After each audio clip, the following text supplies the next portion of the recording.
Bonjour à tous et bienvenue sur la chaîne Proactive Boss. Dans cet épisode, on va parler à nouveau de l'XRP. On va regarder ce qui s'est passé ce week-end. Dans un des articles, on va vous expliquer pourquoi l'XRP a failli shooter à zéro.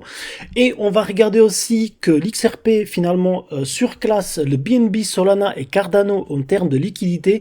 Et pour finir, on va regarder le gros clash qui se passe actuellement entre Brad Garlinghouse et Gary Gensler, donc le big boss de la SEC. Donc si c'est votre première fois sur cette chaîne YouTube, n'hésitez pas à vous abonner, n'hésitez pas aussi à cliquer sur la petite cloche pour avoir des notifications lorsque les nouvelles vidéos sortent. Ça me fait extrêmement plaisir que vous vous abonnez. On est actuellement à 350 presque. L'objectif c'est d'atteindre au moins les 400 d'ici la fin du mois. Et puis après aller chercher un petit peu une communauté un peu plus grande. Donc likez, commentez, abonnez-vous. Ça me fait extrêmement plaisir. Très bien, ça étant dit, on va toujours faire le petit disclaimer. Donc ce contenu est purement informatif et divertissant. Je ne suis pas un conseiller financier professionnel. Consultez des professionnels avant de prendre des décisions financières. Votre responsabilité individuelle est engagée. Très bien, alors qu'est-ce qui se passe au niveau de l'XRP? Donc sur les derniers 7 jours, on a eu une augmentation de 1,57% de price action. On est actuellement à 0,57 centimes de dollar. Sur les dernières 24 heures, on a plutôt une tendance neutre, avec un volume échangé qui est à 876 millions de XRP pour une offre en circulation qui est actuellement à 54 milliards 266 millions de XRP. Pas finalement énormément de changements depuis hier, ce qui est aussi le cas avec l'Ethereum. Et puis on a eu quand même une chute sur les 7 derniers jours du Bitcoin. Concernant Solana, on reste quand même sur une augmentation de 3% sur les derniers 24 heures. XRP toujours sur la 6e place. Et concernant notre évolution du price action, alors sur le dernier jour, quand on regarde bien, on a touché le support horizontal. Et quand on regarde bien ce qui se passe sur du daily, depuis 3 janvier, on est quand même sur une tendance baissière. Les différentes moyennes mobiles exponentielles se sont croisées donc le 3 janvier. Et puis là, on a un price action qui est en dessous de la moyenne mobile 50, 100 et tout l'ensemble des moyennes mobiles courtes. Par contre, on vient de toucher le support horizontal et on vient de toucher aussi le support dynamique, donc qui était la EMA 200. Donc si je vous enlève tout ça, alors je vais vous enlever juste pour que vous puissiez avoir un petit peu plus la notion et de voir ce qui se passe. Donc si on regarde la EMA 50, elle est ici, la EMA 100, elle est ici. Donc le price action, il est en dessous de la EMA 100. Et puis vient de toucher, donc en daily, on vient de toucher la EMA 200. Sur le weekly, on est encore loin, mais malheureusement, quand on regarde bien, la EMA 200, elle est en train de passer, donc elle est toujours en dessous, mais il se peut que elle va passer au-dessus, et à ce moment-là, on va vraiment avoir un signal de vente qui va être hyper intéressant. Sur les 4 heures, en tout cas, on y est. On voit que la EMA 200, elle est largement au-dessus, et il va falloir vraiment que ce support horizontal, en fait, ça nous sert d'un rebond, parce que sinon on va continuer à chuter, et donc les prochaines étapes, en fait ça va être autour de 0,55, et puis par la suite on pourra même descendre jusqu'à ici 0,53 centimes de dollars, et ça peut être quelque chose de hyper catastrophique, en tout cas pour le prix bien évidemment, mais après pour ceux qui accumulent, pour ceux qui achètent, c'est pas forcément quelque chose de grave, au contraire ça va être quelque chose de plus intéressant en termes d'achat. Je voulais dire aussi, en fait concernant l'analyse, les analystes sont à nouveau comme hier très pessimistes. On est plutôt sur la conservation ou sur la vente. En termes de conservation, on doit être à 62%. En termes de vente, on est à peu près à 38%. Donc les chiffres n'ont pas changé depuis hier. Donc si vous avez regardez l'article de hier, l'épisode de hier, vous pouvez retrouver ces mêmes chiffres. Alors, qu'est-ce qui peut se passer? Pour l'instant, pas grand-chose. Il va falloir vraiment qu'on attende pour espérer à ce qu'il y ait une augmentation. Donc là on est en dessous de la EMA 50. Pour l'instant les signaux ils sont pas très positifs, et ça dure depuis 3 janvier. On verra ce qui va se faire à court terme. Donc on devrait avoir quelque chose qui devrait se passer vers la fin du mois, autour du 27. On devrait avoir vraiment des mouvements un petit peu plus intéressants. Mais pour l'instant, on reste quand même sur un prix qui est autour des 0,56. Toujours mieux que 0,20, bien évidemment. Mais voilà, pour l'instant, on ne bouge pas trop. Alors, ce qui s'est passé ce week-end, c'est que l'XRP a failli chuter à zéro. Et il faut en fait s'attendre. On va voir ce que nous dit cet article par rapport à ce qu'il faut s'attendre pour la suite. La panique a été tonitruante après que la menace d'une liquidation de 50% du XRP en circulation ait pris les investisseurs par surprise. Malgré cet incident, la perspective d'avenir du jeton reste prometteuse. Le week-end a été crucial pour l'XRP qui a failli redescendre à zéro. Quelles sont les perspectives après cet incident? L'XRP échappe de justesse à la catastrophe. XRP a retrouvé une certaine popularité depuis que le grand public envisage l'ouverture d'un prochain ETF en son nom. Alors moi la problématique, c'est ce qu'on va voir ça tout à l'heure, c'est que en fait depuis ce week-end, la SEC a réattaqué XRP et notamment Ripple. Et donc du coup on regardera ça un petit peu dans les prochains articles.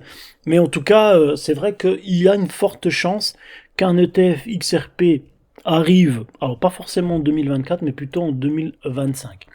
Ce malgré un cours qui nage entre deux eaux et qui a failli s'effondrer hier. Donc ça date du 15 janvier, donc il y a 2 jours.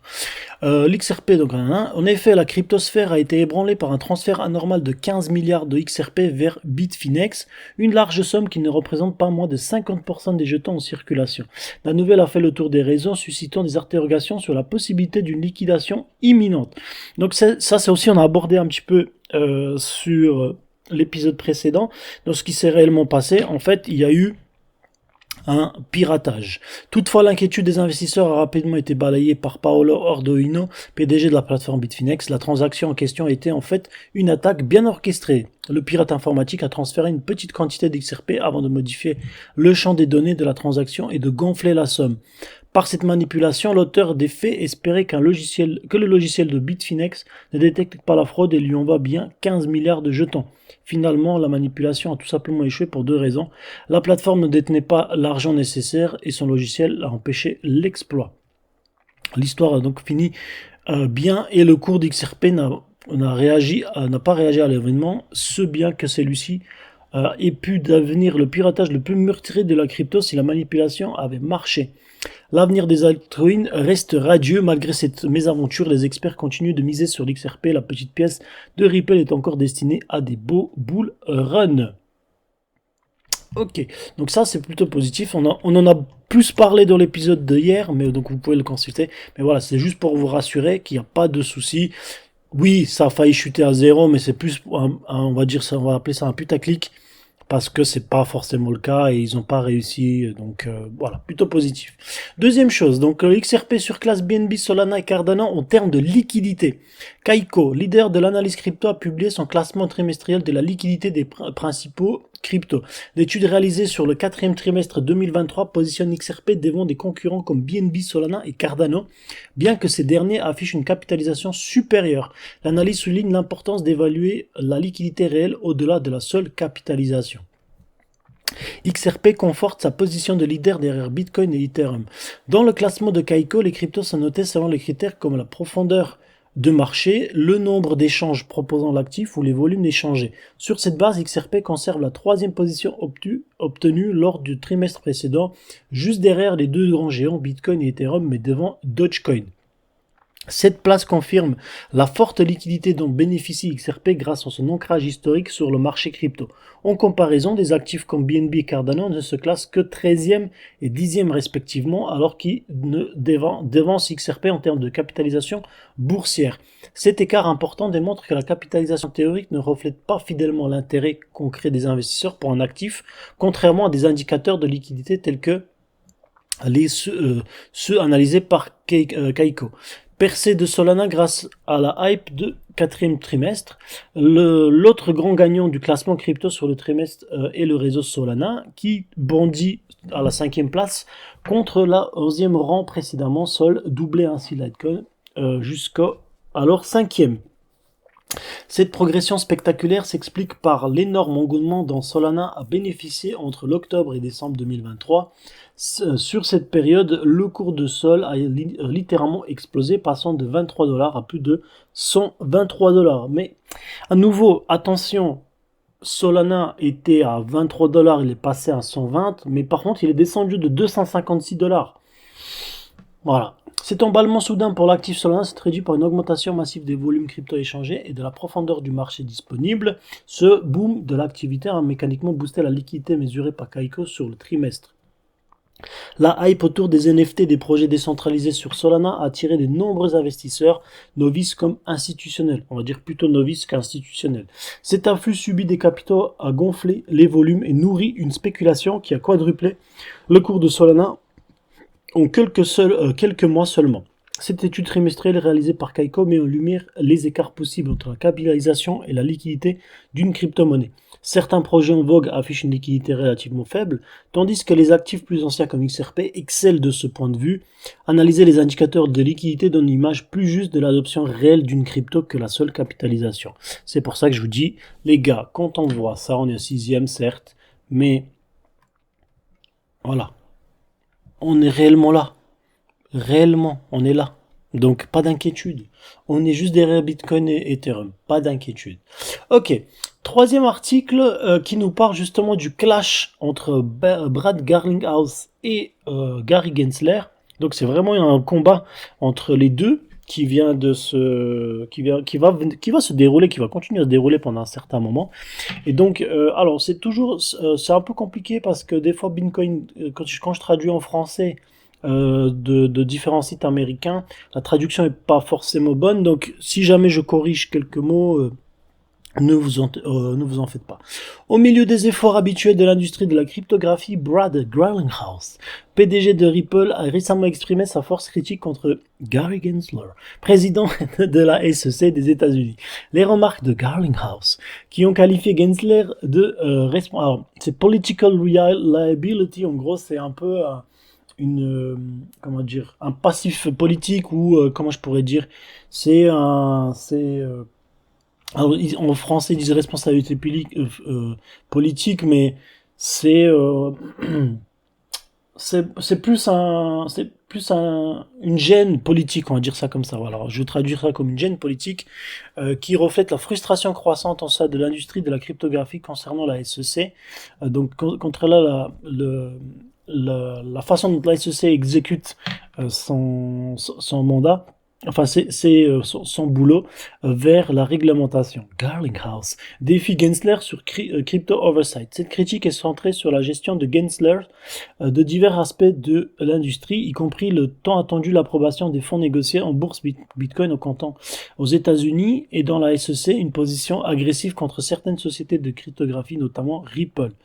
Les commentaires de Garlinghouse soulignent un fossé grandissant entre ce pays, le secteur de la cryptographie et les autorités réglementaires. Garlinghouse a déclaré dans une apparition publique: je pense que le président de la SEC, Gary Gensler, est une responsabilité, donc political liability, une gêne politique aux États-Unis. Et je pense qu'il n'agit pas dans l'intérêt des citoyens, il n'agit pas dans l'intérêt de la croissance à long terme de l'économie, et je ne le comprends pas. Hop, ça tire à balles réelles.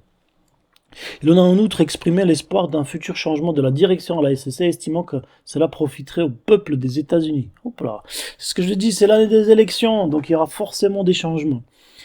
La position de Gensler sur Bitcoin et Spot, approbation de Bitcoin Spot. Alors, la tension entre le PDG de Ripple et le président de la SEC fait suite à des développements récents, notamment la perte du régulateur contre la société de paiement suite à la vente du jeton XRP. Dans une CNBC recent interview, Gensler commente sur les BitSpot, les ETF, et son vue sur les crypto-monnaies qui peut augmenter, donc raise concerns, qui veut dire en fait qui augmente des inquiétudes. Tout en reconnaissant les approbations ponctuelles des ETF, Gensler a soutenu que l'approbation de la SEC ne s'étend pas à Bitcoin, le décrivant comme un actif spéculatif et volatile principalement utilisé pour les activités illicites et blanchiment d'argent. Là-dessus, honnêtement, On peut dire ce qu'on veut, mais on est obligé d'être d'accord avec lui. Parce que c'est vrai qu'aujourd'hui, sur le marché, sur le dark web et tout ça, certaines personnes utilisent le Bitcoin pour faire des activités illicites et blanchiment d'argent. Cependant, à nouveau, Bitcoin et les crypto-monnaies, ce n'est pas que des activités illicites et le blanchiment d'argent. C'est pour ça qu'il faut trouver une manière de réguler. Cette représentation de Bitcoin par Gensler a suscité un débat avec l'intervieweur de CNBC, John Kernan, soulignant la faible utilisation du Bitcoin dans les activités illicites par rapport aux monnaies traditionnelles comme le dollar US. Et là, nouveau, c'est vrai. Donc en fait, comme je dis, le Bitcoin, ce n'est pas que le blanchiment d'argent, c'est pas que les activités illicites, c'est aussi des investisseurs qui viennent, des institutions qui viennent, qui souhaitent faire légalement des affaires. Et donc du coup, voilà, il faut pas que limiter une crypto-monnaie à des activités illicites. Attention. La réponse de Gensler, cependant, s'est concentrée sur les préoccupations concernant la centralisation émergente sur le marché du Bitcoin, un écart par rapport à l'éthique décentralisée envisagée par le créateur de Bitcoin, Satoshi Nakamoto. Il a fait valoir que l'intégration du Bitcoin dans le système financier traditionnel via les ETF contribue à cette centralisation. Oui, alors c'est positif, mais attention, à nouveau, et je suis obligé de le dire, les gouvernements aussi, ils sont pas aussi blancs qu'ils ont envie de faire croire. Donc, et vous allez voir, il y a certains documentaires qui vous démontrent que nos gouvernements à nous font aussi des blanchiments d'argent. Alors, justifié ou pas justifié, je ne saurais pas vous dire parce que je ne suis pas dans cette optique-là et je ne suis pas en aptitude de juger, mais je dis qu'en fait, par exemple, aujourd'hui, vous avez des gouvernements qui payent d'autres gouvernements via Dark Web par le biais de Bitcoin parce que c'est intraçable. Mais en même temps, c'est peut-être, je tempère un petit peu le mot, c'est peut-être aussi une nécessité. Donc, parce que il y a des choses qu'on ne peut pas comprendre en tant que grand public, il y a des choses sur lesquelles parfois, en fait, il y a des moralités qui sont un peu au-dessous de ce qu'on veut nous faire valoir, et malheureusement, on peut pas toujours comprendre ce qui se passe dans la politique et pour la sécurité du gouvernement. Parfois, certaines choses sont nécessaires. Je dis pas justifiées, mais nécessaires. C'est là où il faut vraiment, il faut pas s'attarder que à dire. C'est pour ça que je dis que voilà. Vous avez ce qu'ils font les particuliers, vous avez aussi ce qu'ils font les banques, et vous avez aussi ce qu'ils font des gouvernements. Et là, en fait, c'est là où c'est pas que blanc et noir. C'est très compliqué, donc du coup, on ne peut pas que s'attarder sur ça. Mais pour comme ils disent les Américains, le greater good, pour le plus grand des biens, parfois, c'est difficile de rester toujours sur quelque chose de hyper carré, machin, et ça, malheureusement, on vit dans le monde qui est comme ça. Donc on peut pas être utopiste et croire que tout est possible de faire avec la loi, avec la réglementation. Toutefois, attention, je tempère mes mots, je ne vous encourage pas à faire ce genre d'activité. Merci.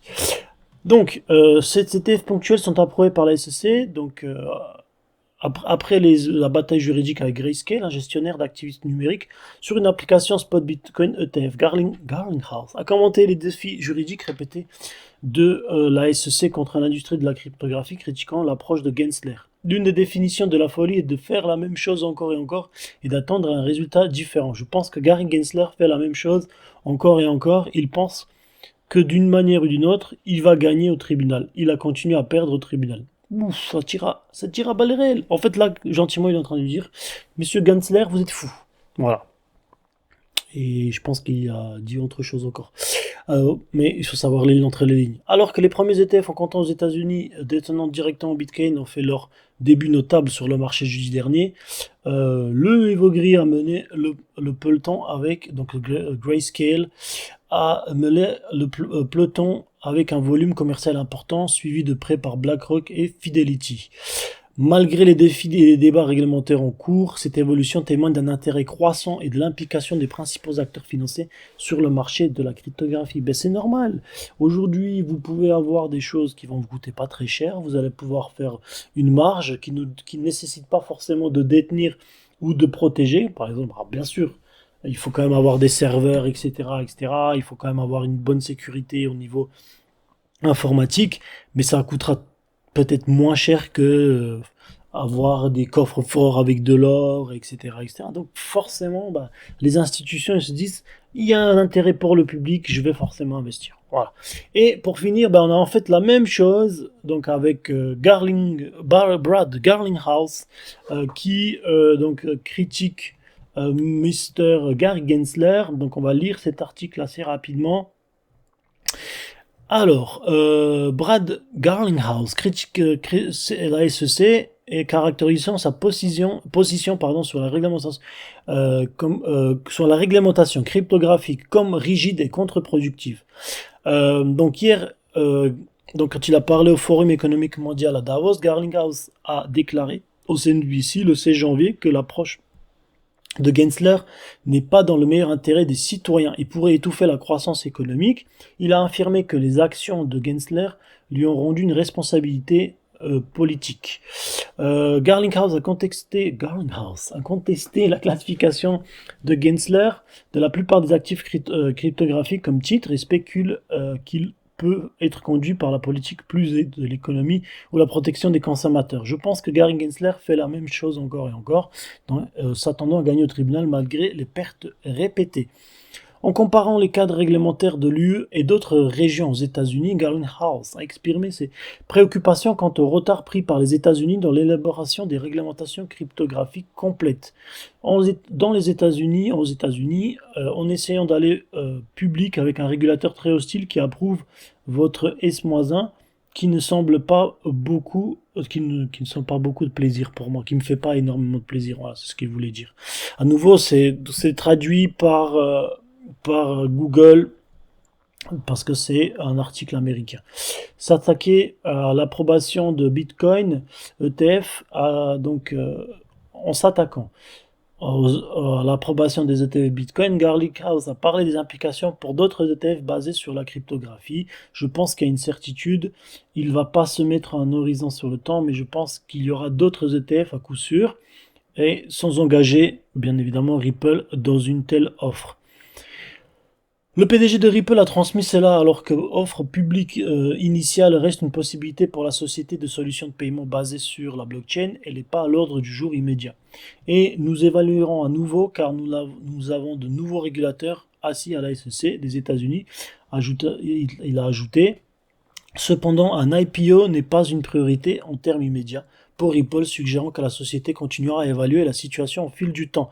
La délibération sur un IPO intervient alors que les entreprises financières similaires ont fait les gros titres avec un Circle.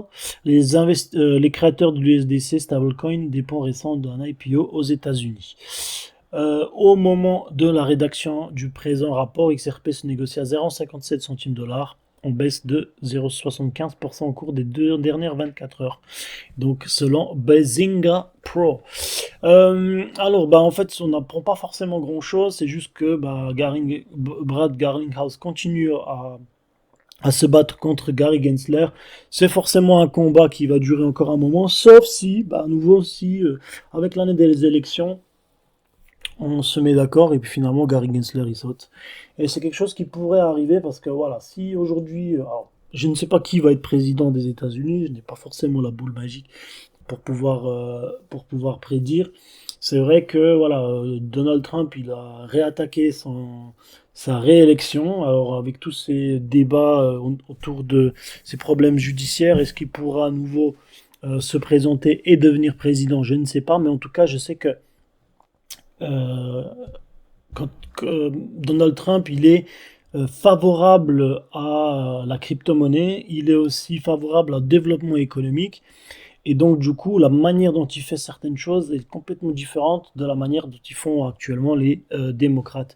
Et du coup c'est quelqu'un qui aime aussi choquer un petit peu l'opinion publique. Alors est-ce que c'est un bon président? Je ne saurais pas vous dire, je ne suis pas en capacité de juger, mais en tout cas, je sais que voilà, s'il est là en tant que président, il y aura une forte avancée concernant, en tout cas, les crypto-monnaies. Ça peut être que positif pour nous, les investisseurs, parce que les républicains ils sont toujours ils sont plus pro, on va dire libéral alors que les démocrates sont beaucoup plus pro-social. Donc voilà, c'est deux deux grands débats aux États-Unis entre faut-il aller plus vers la liberté enfin libéral et pro-libéral en termes financiers, mais toujours pro-conservateur. Attention.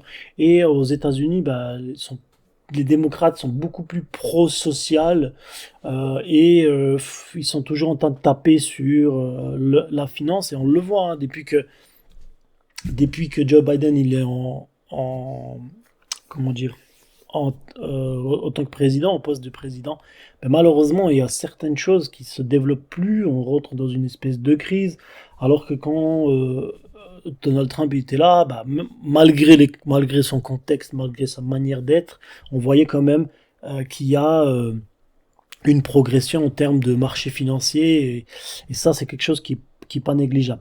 Quoi qu'il arrive, voilà, je suis pas politicien, je ne dis pas qu'il faut voter pour tel ou tel, je constate juste et j'observe un petit peu ce qui se passe. En tout cas, l'idéal pour qu'on puisse avancer aussi sur les crypto-monnaies, c'est que bah, la SEC devient un petit peu plus souple, finalement qu'elle continue bien évidemment à réglementer le marché crypto pour protéger les investisseurs, sans toutefois être toujours un fouet qui va taper dès qu'il y a un truc qui va pas dans leur sens, parce que bah, on est trop traditionnaliste dans les institutions. Bien évidemment, à nouveau, il faut protéger les investisseurs, il faut trouver des solutions pour les protéger et pour protéger aussi les institutions, mais il ne faut pas non plus, comment dire, mettre une étiquette en disant que bah, en fait, les crypto-monnaies sont là juste pour faire des activités illicites et faire du blanchiment d'argent. Voilà. En tout cas, merci beaucoup de m'avoir écouté, merci beaucoup d'avoir regardé cette vidéo, ça me fait extrêmement plaisir. Donc likez, abonnez-vous et je vous retrouve très bientôt pour une prochaine vidéo. Passez une excellente journée, à très bientôt, bye bye.